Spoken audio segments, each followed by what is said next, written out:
Right, I have done, I don't know, like 10 vlogs, and it's took me to this point to realise that I don't need to say at the start of the vlog what I'm doing. And I've just had an absolute revelation. So just got to the brewery. It's not crazy early, it's 9 o'clock. I feel a bit sleepy to be fair, but I'm going to show you outside first actually, because it's in a really cool location right on the edge of a canal and stuff. And I think, going by what the lads said, it's been a brewery for quite some years before they bought the premises and stuff. So just put my coat and stuff on because it is fucking freezing. I think it's like -2 or 3. But yeah, so you can see this is what I was trying to explain about being on the edge of the canal. How nice is that to be fit to walk out the door? And so I think in the summertime and stuff they open up the brewery so then people can come down and actually have a drink here, which is literally just beside where the beer gets made and everything. So it's quite cool. I imagine it's pretty nice in the summertime, but today it's fucking cold. So before we start pretty much even going into the brewery side of things, whatever, I thought I'd just have a bit of a look at. So I think they do. So we've got Kong as one flavour, Vanilla Gorilla is a flavour, is 2, Ruby Baboon is 3. The third one is Orange and Tang, it's 4. Monkey Magic's 5. And so there's 6 different. 1, 2, 3, 4, 5, 6 different flavours. So obviously I'm going to say what we're making today and stuff once we get down and see the guys, but as you can see you can get it in, so these are all just bottles that they've obviously stacked out, and then these are the coolest thing, you can get them in little, I think they're like are they 8 or 10 pint kegs. Cool as one of them for a party and stuff. Don't worry, I'll not get using actually doing any work. The camera's not that good. Right, so basically Ian is a brewer. That's the right way to say it. So Ian is actually the brewer. These other two are like the front men of the band that are just miming. They're not actually doing any work.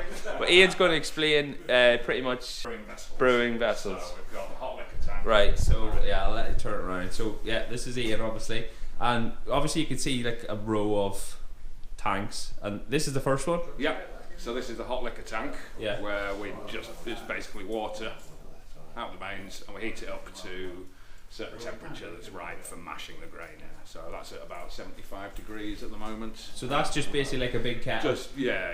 And you don't put any of the material in there, just the water. Just water treatment goes in there. So we've got stuff called AMS, which just because our water's really hard, we have to soften it a bit. So AMS softens the water. Yeah. And then that gets pumped into the mash tun, where we mix it with the grains, and get to a temperature where the starch is. Can you keep the noise down, please? We're trying to record. Yeah. So we put hot water in with the grains here. Yeah. Get it up to a temperature where the starches turn into sugars, right? Which then, obviously, further down the line, the yeast then turns the sugar into alcohol.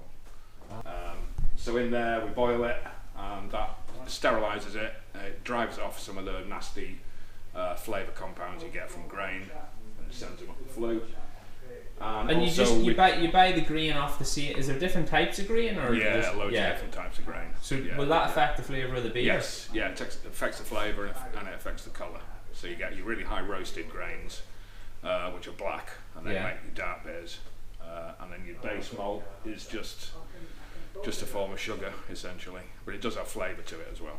So if you want like a blonde beer, is that what they call it? Yeah. So if you want, that's the grain that makes that difference, not the. Yeah. So did somebody do this by act? How the hell did beer start getting made? Or? I don't know. There's all sorts of theories. I think the most common one is that the ancient Sumerians used to drink something made out of. It was almost like a porridge. And they used to drink that. And the theory goes that they left it for too long and got pissed, and it fermented, and they got pissed and thought, wow, that was amazing. And then the process has been refined for the last few thousand years, you know. Oh, this is all the grain then, pretty much? So we've got loads of different grains, but I've already mixed some together. So I put some of the dark grains in. You see All the right, really so black you've mixed ones. light and dark to Yeah. get the correct colour then? Yeah, well what it is, I need a certain amount of dark malt, and the easiest way to mix it is to put it in with the sacks of the pale malt. So all these are pale. Yeah. This one is a specialist malt. If you have a sniff of that, get smokiness. Oh, yeah. Yeah, yeah. So has that been smoked then? Yeah. Yeah, part of the kilning process for that is to smoke it. So it smokes over the beech company wood. that makes this is just makes it for beer. Yeah, yeah. Yeah. I think they do distilling malt as well, but. And where does this come from? Like far away or? This from Bamberg in Germany, the smoked one. So yeah, that's all imported. But this crisp malt, somewhere in Norfolk, I think. So all these bags now, 1, 2, 3, 4, 5, 6. That's bags. just for one batch. Just then? for one beer, yeah. How many bottles of beer will this make? Roughly. About 1,700. Bloody hell. Yeah, maybe more. Depends how efficient we get in the Yeah, process. I started then. Yeah. Cool. Right then. Hold on. We're gonna get some footage of real. Get your stretches done. Bit of limbering up. Not doing it quite yet. Oh, good. He wasn't ready.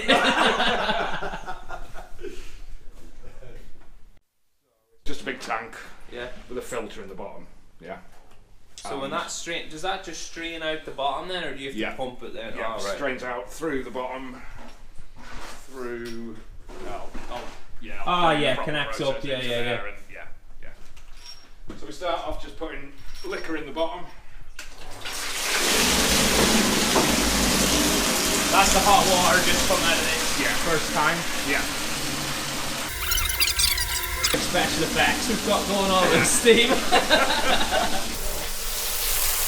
Just putting enough water in to cover the base by an inch or so. Before you put the grain in. Put grain in, yeah. So it doesn't stick or whatever? Yeah.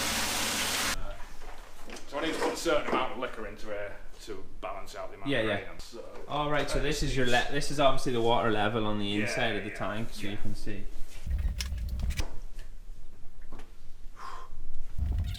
Oh, he was all ready there and everything. He's going to have to go for the double lift. When Ian does the Kong, there's how many bags go into Kong? 9 bags. So an extra 3 for the strength of the beer. Yeah, when you're mashing in on that, you can imagine it's a lot sort of stodgier, if you like. How long have you been doing this for?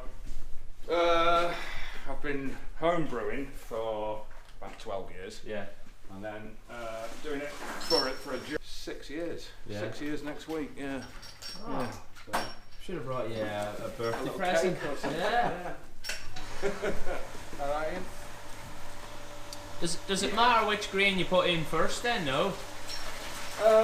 Not really. Yeah. But you tend to put one of the base malts in first. Because this is a wheat beer. Okay, so all we're doing here is we're just wetting the grain as it goes in. Otherwise, if you just dump your grain into the water, it just forms lumps. Ah. Yeah. So yeah, this is a wheat beer. So it's a mix of wheat and barley. And wheat tends to sink because there's no husk on it. So if we put in some barley first, that tends to stop anything sticking on the filter on the bottom. Yeah. A bit faster still. This is stuff you all obviously have to learn or get to, you know what I mean? If you tried to do this yourself, you'd never know any of this, would you? No. I mean, when I started home brewing, I started off just with simple kits. I just wanted to make some cheap beer. Yeah. And then I started reading about it and learning about it and got really interested in it. I got obsessed with it. It's not a bad hobby to have, to be honest with you. And especially when it gets onto working. Yeah. You know. I think the thing is as well, isn't it, from what you were brewing on before, this kit we bought from another brewery in Milton Keynes. So they've all got the quirks to it, so... Well, so there's different kits for different types of beer and then obviously sizes, you can go up and down in size of how much you can brew, sort of thing.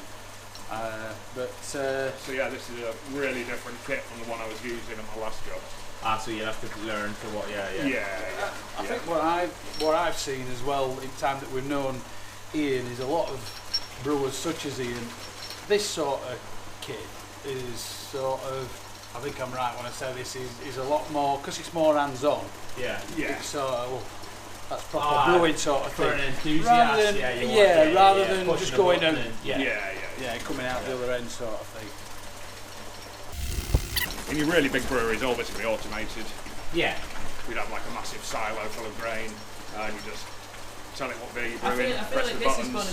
is going to be like, what do you call that guy that does them how it's made documentaries when they go to the biscuit factories and everything? This is what it's going to be, isn't it? That bald guy with the glasses. Greg. That's just like a big Something. bowl of porridge then. Yeah, exactly. Oh, some smell, isn't it? Yeah. I love the smell of it. Some people So hate it. will you now put more water in before the next bag, or just keep washing it in as it goes? Just like that? keep washing it in, because once you get to know what you're doing, which I'm still not sure I'm at yet with this, but you should be putting water and grain in at exactly the right speed, that you hardly have to do anything, apart from give it a bit of a stir every so often. Right, Yeah, that's good. Right, the tune. Oh, I wish you could smell that. It smells really nice. like smoky bacon sandwich. Yeah, you're going to be dying for a bacon sandwich. This particular So drink. does it have to go in at the end? Is this the same bag again now then? Same No, mix? this one's wheat malt now. The law in Germany says it has to be at least 50% wheat, otherwise you can't call it a wheat beer. Is that like Cornish pasties have to be made in Cornwall? Kind of, yeah. So how do they tell if you put in 50% or not? Will you be able to tell by the? Just because everyone keeps brewing records. You have to be honest. So Then. you have to be honest, yeah. Germany are really strict about brewing. They've got the German purity law, which is called the Reinheitsgebot, which stops you putting dodgy chemicals or dodgy plants in or anything. Yeah. It's a really old law. It's basically to stop people poisoning themselves and poisoning each other, you know, or putting weird psychedelic herbs in things. Yeah. Yeah. On what flavour of beer you were going to make?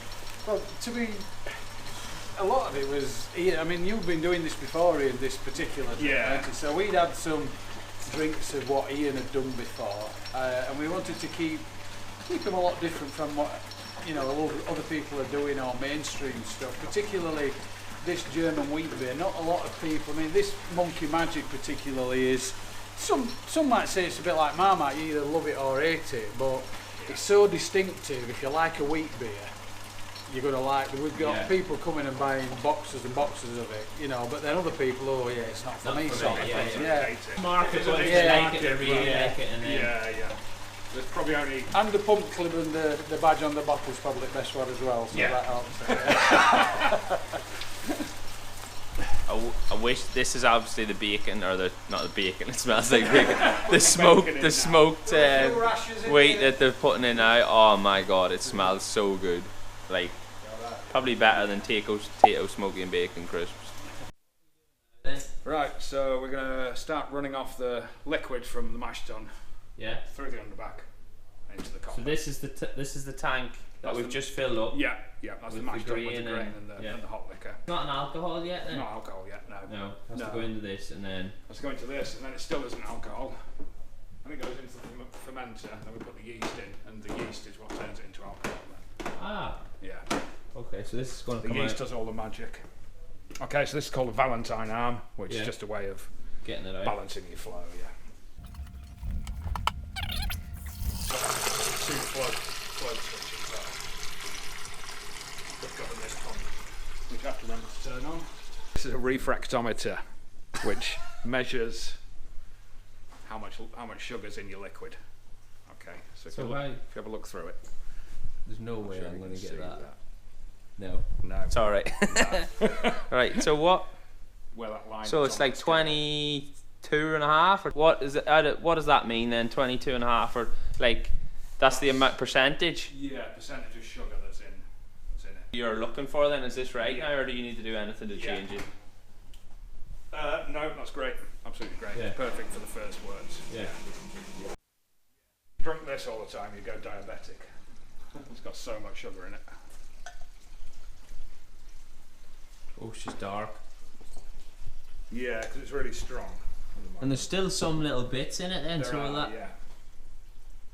And will that just get strained throughout the process then? Yeah. Right. Cheers. Give it a taste, Jace. Cheers. Cheers. Cheers. What are we expecting it to taste like then? Like sugar. It's like a cup of tea with about 10 sugars in it. Isn't it very? Oh, fuck me, that's nice, isn't it? Yeah. Doesn't taste anything like what I was expecting. I was expecting it to taste like, I Yeah, don't know, it's like a all dull, smokiness yeah. going through, but no, it's gorgeous. Brewer's breakfast. Tell you what, that is a proper cold weather nice drink, isn't it? Yeah. Yeah. Sold. Get bottled up. If you just drain out, What's this called then? this called sparging. It's if you just run the liquor off from that, you still leave loads of sugar in the drain. Yeah. It's just rinsing it through. So we just put in the hot water on top of it. Percolates through it. Yeah. Yeah. Just make sure we get as much extract out as possible. Yeah. You know. Boil. We take a gravity reading again with the refractometer. That tells us how much sugar's in it. Then transfer it to the fermenter. Add the yeast. So this is chilled now then? Yeah, what we do is we put it through a heat exchanger. Yeah. So that drops the temperature down to about 18 degrees. Oh, when it's going in, it goes through a heat. Yeah, to get it down straight yeah. away. And then we put the yeast in with it. So all the rest of these have all been warm procedures, and then Yeah, this is the and then first this is cool, cold and side, then the yeah. yeast goes in, and then it's now an alcohol.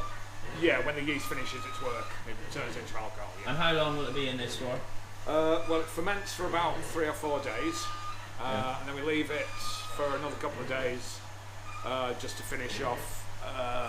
The yeast works through some of the complex flavours it produces, breaks them down so we don't get off flavours. And then we cool it down in there, drop it to about 10 degrees, drop the yeast out just through, just through it being cool, and then it's ready to rack off into casks. And then, oh, mega. Yeah. We're going to get tasting soon. Yeah, so we're going to have a look in now at a brew they did 2 days ago that was obviously has been fermenting since that stage. So it'll probably get fermented for another 2 days Another or couple of days, yeah. another couple of days. So this is inside the cold procedure, which turns it into alcohol. Yep. Correct. So this is, I think there's going to be quite a strong smell of this, is there? Strong smell, yeah. Yeah. So we'll get a look in and see what we can get up onto there.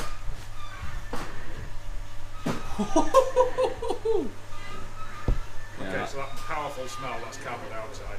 That's the thing that's catching in your throat. Yeah. But you, get, Strong. you can smell the hops though, can't you? You know, Yeah. like a fruity, citrus kind of Yeah, flavour smells. going on. I wish we could actually put a smell thing on the camera. Yeah, it's a shame. Maybe we get an upgrade.